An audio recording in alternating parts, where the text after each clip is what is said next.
Welcome to the Black Voice with Jay Clark. This will be a call-in show featuring you. Links will be provided on Twitter, Facebook, and Instagram for you to call in and send in questions, comments, and thoughts about current events with our people and, of course, about the show. After the unfortunate events that led to the death of George Floyd, there is nothing more important than community and togetherness. We're going to bridge the gap between young and old. Together, we will figure out a way to move forward after this tragedy.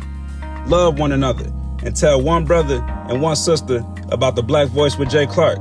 We're going to do it the right way. Together, we rise.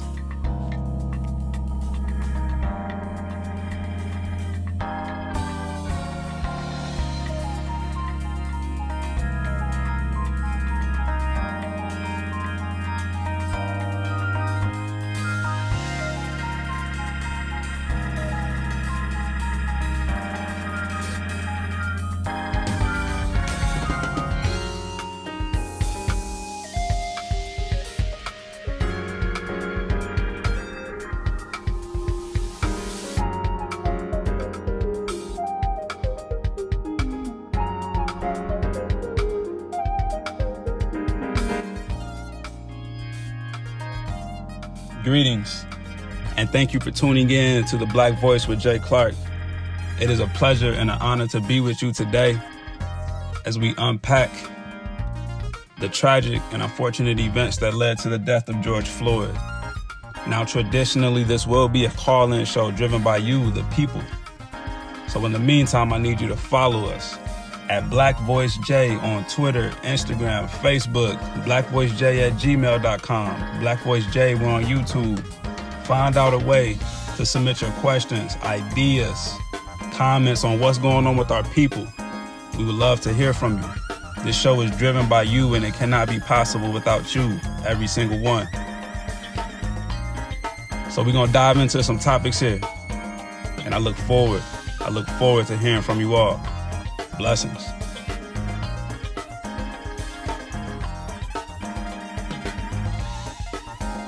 Quick moment of silence as we reflect on the graphic images that were shown of this man's death. And some people were hesitant to look at this video, and man, it was tough, man.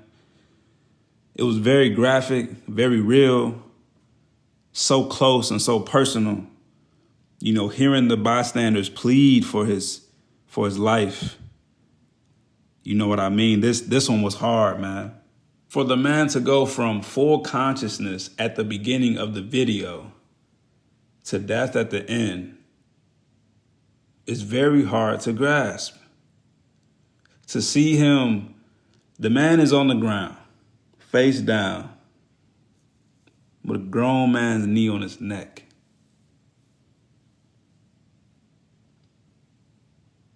It's very unfortunate that the world is seeing this.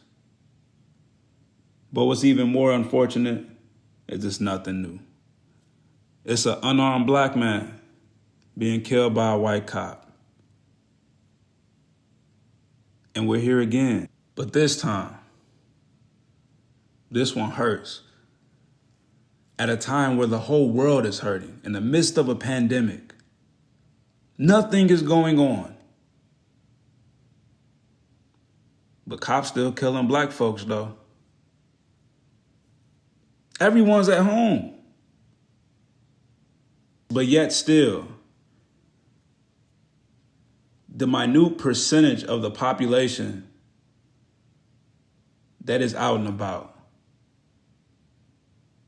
and maybe that's satire, I don't want to exaggerate. People have been out, it's getting warm. We've all been in the house. But that explains the aftermath of this event. Everyone's been pinned up. Everyone's been in the homes. And in this, we were looking forward to a light. We were looking forward to positivity, to change. Something to look forward to. And then this. It's dark. But for the sake of our future and our kids' future, this time we cannot stop. I've seen the flame outs. We cannot stop.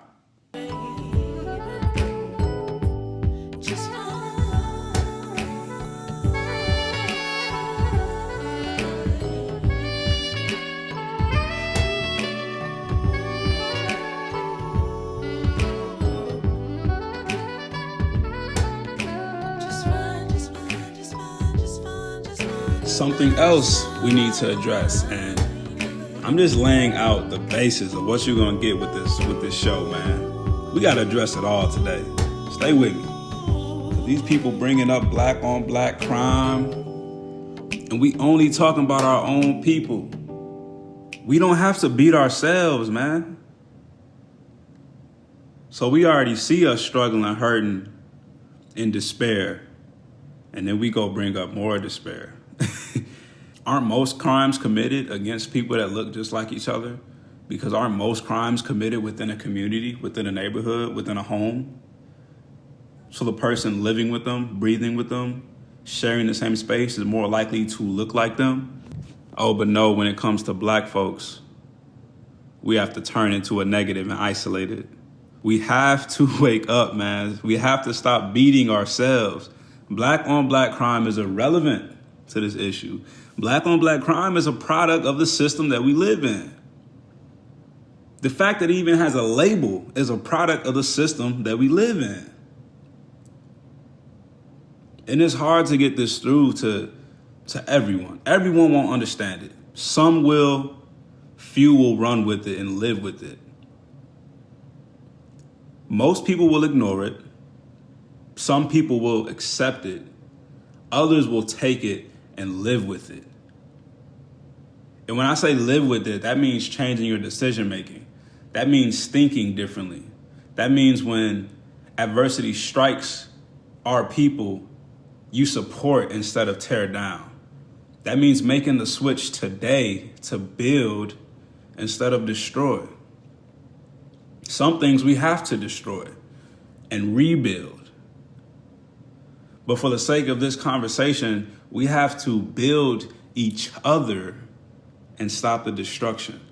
Just think about that logically. A man is slayed in the street that looks just like you.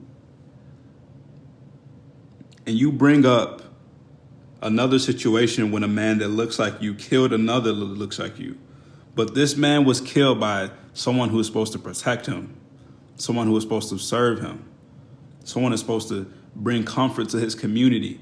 And he is murdered, bruh, in the street. And we got people that look like the man on the ground with his nose bleeding, with a knee in his neck. People looking just like him saying, but wait, we should be talking about us killing each other. Now that is a thought of a lost man or a lost woman.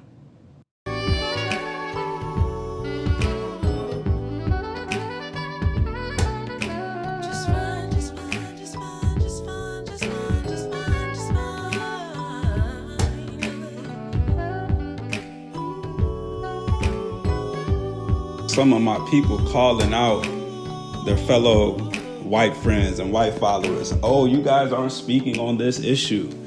I heard you guys speaking on this issue, but you're not speaking on this particular issue. And you're not speaking on George Floyd, but you were speaking about, that's just a waste of time, man.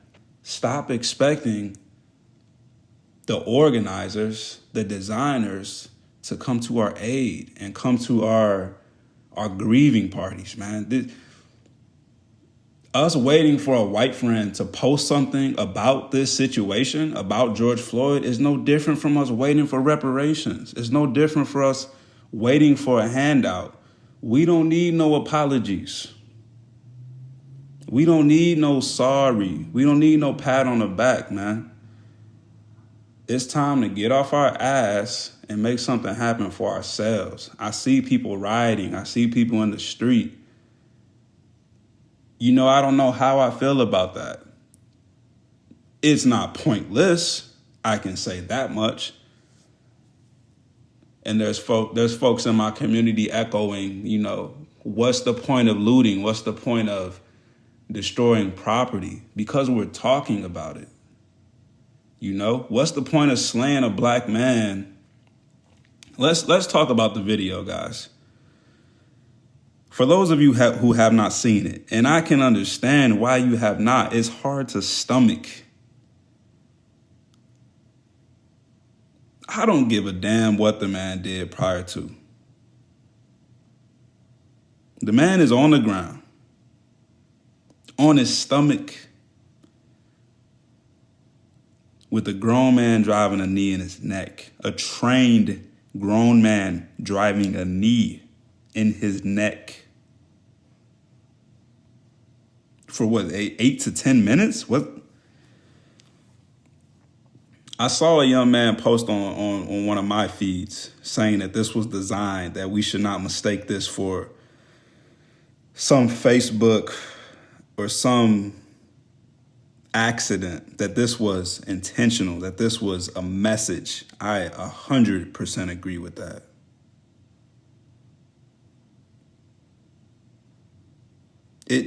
It just sickens me how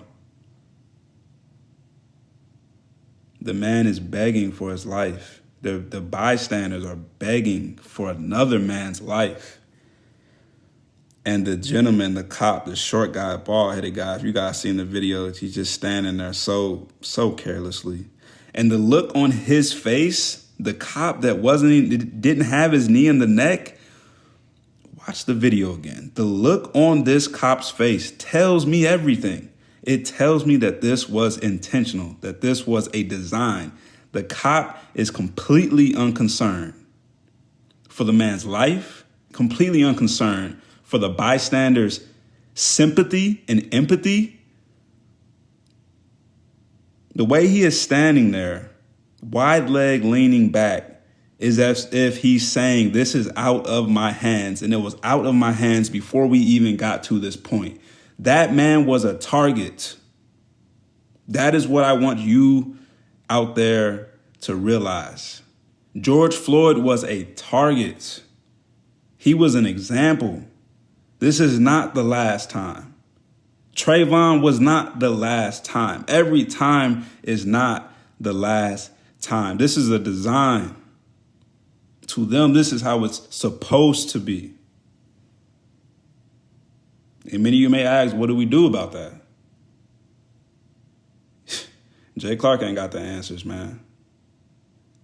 Because I'm only human. And the first thing that comes to mind for me is doing what others are doing, is looting and destroying. But I know that's not the answer. So together, we have to find a way to move forward, to love, and to build from the inside out. And we have to stop, one, letting people control us, our moves, our actions, when we act, when we move.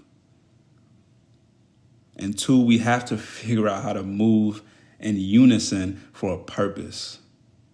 And we cannot stop. I've seen the flame outs. I've seen the rage from cop killings. I've seen the rage from systematic racism. I've seen the rage from ill presidential comments, ill remarks. I've seen it come and go. I've seen the flame die too many times. We have to carry the torch. Next week, we will have an episode with some call-ins. But when you call in, just share your thoughts, your comments, any questions you want to throw out there. And you'll be featured on the show. You know, this is about you. We have to do this as a community. I want to hear from young, old. We want to hear from young, old, all the way throughout. And we're going to figure out how we're going to move forward together, y'all. It's on us now. We don't need no handouts. We don't want no reparations. What we going to do?